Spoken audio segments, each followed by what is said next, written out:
Zimbabwe yese iri kushamisika nezvinhu zvaitika izvi. Chiitiko chiri kuvhundutsa mwana wese wevhu. Tasangana zvekare paCoolian TV. Tanga nekulike this video tionesane zvinhu zviripo paground nhasi. Ndisingatambise nguva pari kunzi this morning President Mnangagwa received a donation from Vapostori for ED and Mazion for ED at State House in Harare. The donation consists of 570 hospital beds, 560 wheelchairs, 1.2 million units of sanitary ware. The donation was handed over to His Excellency the President Madzibaba Moses Gwasarira. Ndo situation iri kuitika, ndo zvinhu zvaitika muZimbabwe iko zvino. Pari kunzi vaMnangagwa vapuwa madonation nemapostori nemazioni, ndo vabatanidza zvinhu vakaenda kunodonata kuState House kunopa vaMnangagwa. Asi vanhu vakawanda veZimbabwe vamwewo vari kukomplaina pamusoro penyaya iyoyo. Pane zviri kubuda zviri kutaurwa,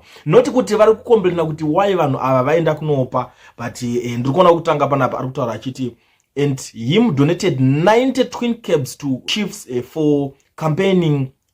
So painful. Zvikonzi iye ave kupuwa zvinhu zvinomeka sense, zvinokwanisa kubatsira vanhu vemuZimbabwe, zvinokwanisa kubatsira zvipatara zvemuZimbabwe. Iye akaenda akadonata mota kumachiefs. Ino ndo nyaya iri kutaurwa nevanhu. Ina hansiti ndiri kudaro ikunozoti ko waiwa kudaro ndo vanhu vari kudaro. Mwari kuti there is nothing excellence with your excellence. I don't know kuti ari kuzvitaurawo anga anyatsooneka pachi. Mwari kuti wonderful, this is amendable. Mumwe ari kukomenda ari kubvumirana nemapostori, and mumwe ari kuti thanks to vapostori my fellow church members, ari kuvatenda. But pane mwazo dziya musoro ari kuti why didn't they donate direct to the hospital?